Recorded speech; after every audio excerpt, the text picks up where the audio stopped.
Hello friends, நம்ம favourite சீரியலில் அடுத்து என்ன சுவாரஸ்யமாக நடக்குது அப்படின்னு சொல்லிட்டு பார்க்குறீங்களா? இந்த தீபிகா பண்ண வேலைனால கதறி கதறி அழுதுட்ருக்காங்க நம்ம மல்லி. அதுக்கு காரணம் இவங்க அந்த வெண்பாவை எங்கே கடத்தி வச்சுருக்காங்க அப்படின்னு சொல்லிட்டு தெரியல. மல்லிக்கு இப்போ கிளியராக தெரிஞ்சிச்சு. அவங்களுடைய ஹஸ்பண்ட் தீபன்கிட்டயே சொல்லிடுறாங்க, என் பொண்ணு வெண்பாவை கடத்தி வச்சுருக்கிறது அந்த தீபிகா தான் அப்படின்னு சொல்லிட்டு எனக்கு நல்லா தெரியும். உங்கள் பொண்ணையும் எதுக்காக கடத்தி வச்சுருக்காங்க அப்படின்னு தான் எனக்கு தெரியல. ஆனால் 2 பேரையும் கடத்தி வச்சாதான் நம்ம பொண்ணும் காணாமல் போயிருக்கா, அவள் பொண்ணும் காணாமல் போயிருக்கா. அதனால் நம்ம மேலே டவுட் வராது அப்படின்ற ஒரே காரணத்துக்காக தான் அவங்க இப்படிலாம் பண்ணியிருக்காங்கன்னு எனக்கு நல்லாவே தெரியுது. ஆனால் அவங்க நடிக்கிறாங்க.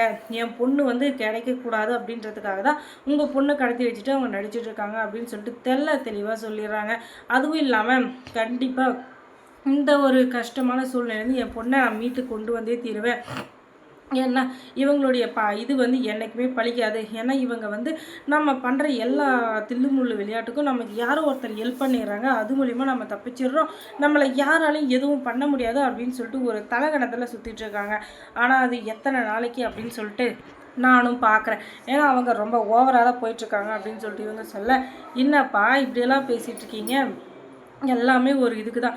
அதுக்காக நீ என் ஒய்ஃபை பற்றி அப்படி பேசலாமா அப்படின்னு சொல்லிட்டு பார்த்தா, உங்கள் ஒய்ஃபு ஒரு நல்ல பொசிஷனில் இருக்காங்க. அவங்க அதுக்கு தகுந்த மாதிரியே நடந்துக்கிறாங்க. அவங்க பண்ணுற எல்லாமே கேடி வேலையாக தானே இருக்குது. அதனால எனக்கு பயங்கரமான கோபம் தான் வருது.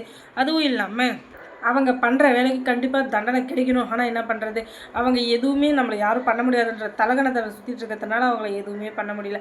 ஆனால் கடவுள் ஒருத்தர் இருக்கார், அது மூலிமா அவருக்கு கண்டிப்பாக தண்டனை கிடைக்கும் அப்படின்னு சொல்லிட்டு இவங்க சொல்ல, இன்னொரு பக்கம் அந்த விஜய் இருக்கார் இல்லையா, அவருடைய ஃப்ரெண்டு, அவரும் போலீஸில் பெரிய பதவியில் இருக்கார். அவருக்கு ஃபோன் பண்ணி எல்லா விஷயத்தையும் சொல்கிறாங்க. மல்லி இப்படி தான் நடந்திருக்கு. இந்த தீபிகா வேலையில் இருக்கிற ஒரே காரணத்தினால அவங்களுடைய பதவியை துஷ்பிரயோகம் பண்ணுற விதயமாக அவங்க எங்களை ரொம்பவே டார்ச்சர் பண்ணிட்டு இருக்காங்க. அதனால் அவங்களுக்கு சரியான பாடம் கற்றுக் கொடுக்கணும் அப்படின்னு சொல்லிட்டு இவங்க சொல்ல, சரிங்க நீங்கள் எதுக்கு கவலையே படாதீங்க, நான் பார்த்துக்கிறேன் அப்படின்னு சொல்லிட்டு இவங்க சொல்ல, அதுக்கப்புறமா தீபிகாவை டீப்பாக வாட்ச் பண்ணுறாரு அந்த போலீஸ் கமிஷனர். அவர் அந்த தீபிகா எங்கே போகிறாங்க, எங்கே வராங்க, யார் கூட பேசுகிறாங்க அப்படின்னு சொல்லிட்டு எல்லாத்தையுமே டீப்பாக வாட்ச் பண்ணுறாங்க. அப்போ தான் தெரிய வருது, அடிக்கடி யாரோ ஒரு பொம்பளைக்கு ஃபோனில் பேசிகிட்டு இருக்காங்க. அவங்க இவங்களுக்கு சொந்தமும் இல்லை, எதுவும் இல்லை.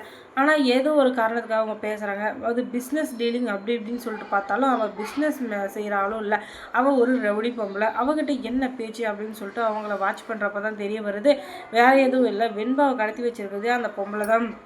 அதுவும் தீபிகா சொல்லி தான் கடத்தி வச்சுருக்காங்கன்னு சொல்லிட்டு எல்லாமே அவங்களுக்கு தெரிய வர, அதுக்கப்புறம் என்ன மல்லிக்கிட்ட அவங்க எல்லாத்தையும் சொல்ல, நம்ம இப்போ அந்த இடத்துக்கு போய் அவங்கள சுற்றி வளைச்சி ரவுண்ட் அப் பண்ணி அவங்கள பிடிச்சிட்டு வர போகிறோம், கைது பண்ணி அப்படின்னு சொல்லிட்டு சொல்கிறாங்க.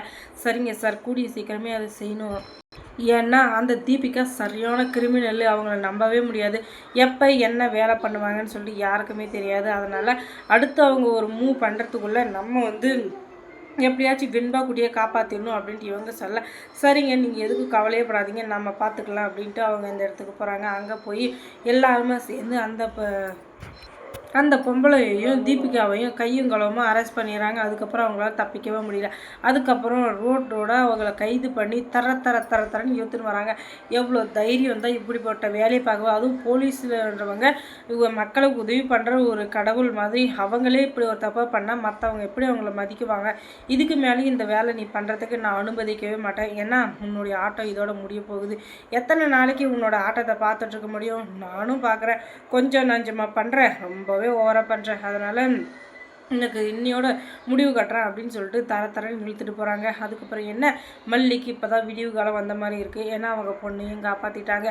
இப்படியே விட்டால் ஆகாதுங்க. இவங்களுக்கு சரியான தண்டனை கொடுக்கணும். இல்லைன்னா இவங்க உள்ளே போயிட்டு வந்தாலும் இவங்க மறுபடியும் இதே வேலை தான் பார்ப்பாங்க அப்படின்னு சொல்லிட்டு மல்லியோட வேண்டுகோளுக்கு இணங்க அவங்கள கோர்ட்டில் ப்ரொடியூஸ் பண்ணலாம் அப்படின்னு சொல்லிட்டு இவங்க பிளான் பண்ணுறாங்க. அந்த சீக்வன்ஸ் நடந்துச்சா இல்லையா, எல்லாரோட ஆசையும் நிறைவேறிச்சா அப்படின்றத அடுத்த வீடியோவில் பார்க்கலாம். அது வரைக்கும் அடுத்து மல்லி சீரியலில் என்ன நடந்திருக்கும் நீங்கள் தெரிஞ்சுக்கணுன்னா நம்ம சேனலை சப்ஸ்கிரைப் பண்ணுங்கள். தேங்க்ஸ் ஃபார் வாட்சிங்.